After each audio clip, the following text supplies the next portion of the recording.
Hello everyone, welcome back to my channel success with Anjana. कैसे आप सभी? आई होप आप सभी अच्छे होंगे। DSSB की प्रिपरेशन बहुत अच्छे से कर रहे होंगे। आज मैं इस वीडियो में बात करने वाली हूँ TGT 6/25 के एग्जाम्स के बारे में। पिछले कुछ दिनों से बहुत सारे कमेंट आ रहे थे कि मैम प्रिपरेशन में मन नहीं लग रहा है, एग्जाम होगा या नहीं होगा इस साल।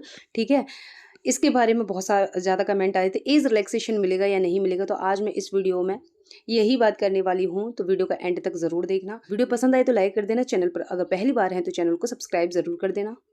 मैं सबसे पहले बात करूंगी प्रिपरेशन में मन नहीं लग रहा है इस वाले पॉइंट पर। तो देखो गाइज, एग्जाम कब होगा ये DSSB डिसाइड करेगा, लेकिन एग्जाम कैसा होगा ये आप डिसाइड करोगे। ठीक है, अगर आप अभी भी एग्जाम डेट के चक्कर में बैठे हैं, अपना टाइम वेस्ट कर रहे हैं, तो आप सिलेक्शन से बहुत दूर जा रहे हैं। ठीक है, इस टाइम भी इन वैकेंसीज में कैंडिडेट को बहुत ज़्यादा टाइम मिल रहा है। ठीक है, इसलिए इसकी जो कट ऑफ है बहुत ज़्यादा हाई जाने के चांसेस हैं, क्योंकि वैकेंसी भी बहुत कम है और टाइम भी सफिशियंट मिल रहा है। तो अपना 100% अपनी प्रेपरेशन में लगा दो।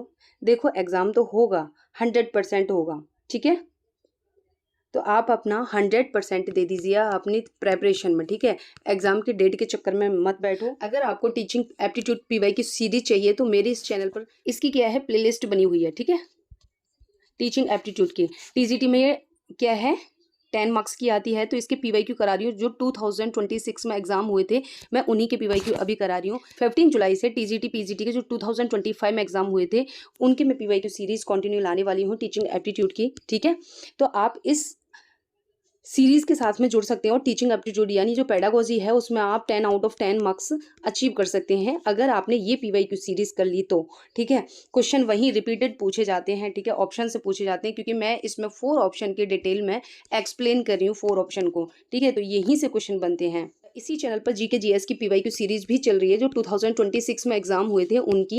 ठीक है, तो आप इसको भी ज़रूर करके जाएं, क्योंकि इनके जो 4 ऑप्शन है, इन 4 ऑप्शन से जब मैं इस सीरीज को सॉल्व करा रही हूँ तो इन 4 ऑप्शन से ही क्वेश्चन बन रहे हैं। ठीक है, क्वेश्चन आगे पीछे उन्हीं 4 ऑप्शन से घूम रहे हैं।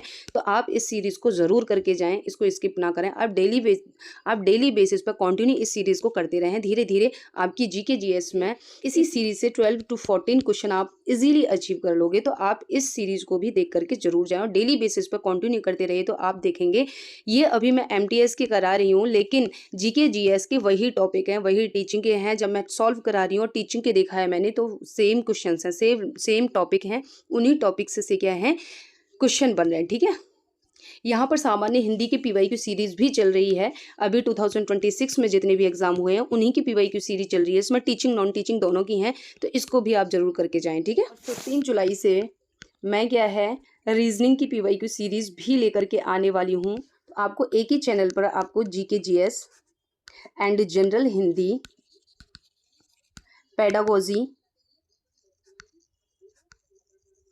एंड रीजनिंग, इनकी क्या है एक ही चैनल पर आपको क्या है PYQ मिल जाएंगी। ठीक है, इससे बेनिफिट क्या होगा, जैसे आप वर्क कर रहे हो कुछ या कुछ और काम कर रहे हो, तो आप क्या है लीड लगा करके या फिर ईयरबड्स लगा करके आप खाली सुनने से ये क्या है बहुत बेनिफिट देंगे। ठीक है, ये सीरीज है जो आपके लिए रामबाण साबित हो सकती है। अगर आप इसे कंटिन्यू देखते रहे तो ये वाली सीरीज है जो चारों सब्जेक्ट की, ये रामबाण साबित हो सकती है। क्योंकि हमें PYQ करने से पता चलता है कि किस टाइप के क्वेश्चन आ रहे हैं, किस लेवल के क्वेश्चन आ रहे हैं। तो हमें PYQ कभी भी स्किप नहीं करनी चाहिए। तो इस सीरीज के साथ में आप जुड़ सकते हैं। ठीक है, अभी क्या है मैं एज रिलैक्सेशन के बारे में बात कर लेती हूँ। ठीक है, तो देखो आपको सभी पता है 12 जून को कैंडिडेट गए थे एजुकेशन मिनिस्टर के पास में। तो वहाँ पर क्या कहा गया था कि 1 मंथ का टाइम दिया था कि 1 मंथ में हम जो भी है मैटर एज रिलैक्सेशन से रिलेटेड हम 1 मंथ के अंदर में इसको सॉल्व करेंगे कि एज रिलैक्सेशन मिलेगा या नहीं मिलेगा। तो मैं आपको बताऊं कि ये वाला वर्क है जो फाइल चल रही है, मूव कर रही है, एक जगह से दूसरी जगह चल रही है। ठीक है, फाइल तो ऐसा नहीं है कि एज रिलैक्सेशन पर वर्क नहीं हो रहा है। अभी क्या है, जो एज रिलैक्सेशन की फाइल है वो UPSC के पास में है। ठीक है, DOE से चली गई है। ठीक है, DOE से मूव होकर के UPSC चली गई है और UPSC से डिसीजन जैसे ही आएगा DOE, फिर वो DOE से DSSB जाएगी और DSSB जा करके वहाँ पर क्या है जैसा भी मैटर है, अगर UPSC से पॉजिटिव रिजल्ट आता है, सपोज करो UPSC ने हाँ बोल दिया एज रिलैक्सेशन पर, तो क्या है DOE फिर क्या है वो DSSB के पास में भेज देगी उस फाइल को और वहाँ पर क्या है रीओपन हो जाएंगे फॉर्म। ठीक है, अगर नेगेटिव आता है रिजल्ट तो क्या है फॉर्म रीओपन नहीं होंगे। ठीक है, अब मैं एग्ज़ाम के बारे में बात कर लेती हूँ। तो देखो एग्ज़ाम है ना 6/25 का जो एग्ज़ाम है वो अगर एज रिलैक्सेशन ये 2 या 3 वीक्स के अंदर अगर ये सॉल्व हो जाता है एज रिलैक्सेशन का मैटर, तो 99% चांसेस हैं इस ईयर एग्ज़ाम होने की, ठीक है। 99% चांसेस हैं। क्यों? क्योंकि यहाँ सपोज करो जुलाई के अंदर इस एज रिलैक्सेशन का मैटर ख़त्म हो जाता है तो क्या है, अगस्त में क्या है रीओपन हो जाएंगे फॉर्म। अगस्त में रीओपन होंगे तो 1 मंथ लगेगा, ठीक है। अगस्त मान लो तो सितंबर में 20 सितंबर तक क्या है शेड्यूल आया हुआ है एग्ज़ाम का, ठीक है। फिर क्या होगा, ये क्या है एग्ज़ाम फिर अगस्त में क्या है ये अगर रीओपन हो जाते हैं फॉर्म, अगर सपोज करो एज रिलैक्सेशन मिल जाता है और रीओपन हो जाते हैं तो 1 मंथ में ये फॉर्म फिल होंगे। तो इसका क्या है, लास्ट ईयर आपने देखा था कि 15 दिसंबर तक एग्जाम चले थे DSSB के। यहाँ पर क्या है एग्जाम नवंबर दिसंबर में क्या है देखने को मिलेगा। अगर एज रिलैक्सेशन का मैटर खत्म हो जाता है तो चाहे एज रिलैक्सेशन मिलती है, अगर एज रिलैक्सेशन जुलाई में मिल जाती है तो क्या नवंबर दिसंबर में इसका एग्जाम हो जाएगा। अगर 1% एज रिलैक्सेशन नहीं मिलता और मैटर फाइनल हो जाता है कि नहीं मिलेगा, ठीक है, नेगेटिव अगर रिजल्ट आता है UPSC की तरफ से, तो भी ये नवंबर दिसंबर में एग्ज़ाम हो जाएगा। अगर सपोज करो अभी इसका डिसीजन डिले होता है, 1 या 2 मंथ लग जाते हैं, 1 मंथ भी लग जाता है डिसीजन आने में एज रिलैक्सेशन के, तो इस साल एग्ज़ाम होने की पॉसिबिलिटी नहीं है। सारा अटका हुआ है जो एग्ज़ाम वो एज रिलैक्सेशन चलते हुए ही लटका हुआ है। तो देखो आप एग्ज़ाम कब होगा इसके चक्कर में आप ना बैठ करके, इससे अच्छा है कि आप एग्ज़ाम की प्रिपरेशन करें। देखो तैयारी एक दिन में नहीं होती है, और अगर डेट आती है तो देखो और एज रिलैक्सेशन मिल जाता है तो कितने सारे कैंडिडेट एक्टिव हो जाएंगे प्रेपरेशन करने के लिए। तो आप उस रेस में ना रह के अभी से प्रेपरेशन करो, चाहे एज रिलैक्सेशन मिले या ना मिले। जिन्होंने एटलीस्ट फॉर्म फिल कर दिए हैं वो तो अपनी प्रेपरेशन कर सकते हैं अच्छे से। आप अपनी प्रेपरेशन पे ध्यान दो, एग्जाम के चक्कर में ना रहें और आप अपनी प्रेपरेशन पे ध्यान रखें। आप मेरी PYQ सीरीज से भी जुड़ सकते हैं, ठीक है।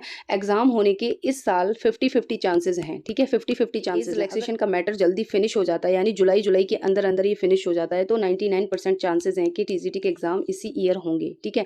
अगर जुलाई में एज रिलैक्सेशन का मैटर खत्म नहीं होता है, सपोज करो वो अगस्त में जाता है मैटर, तो वो एग्जाम नेक्स्ट ईयर जाएगा फिर, ठीक है। क्योंकि एग्जाम शेड्यूल क्या है 20 सितंबर तक आया हुआ है, 20 सितंबर के बाद का शेड्यूल बनेगा। अगर एक बार शेड्यूल बन गया, सपोज करो शेड्यूल 21 सितंबर से दिसंबर तक का शेड्यूल आ गया एक बार, तो फिर TGT के एग्जाम नेक्स्ट ईयर जाएंगे।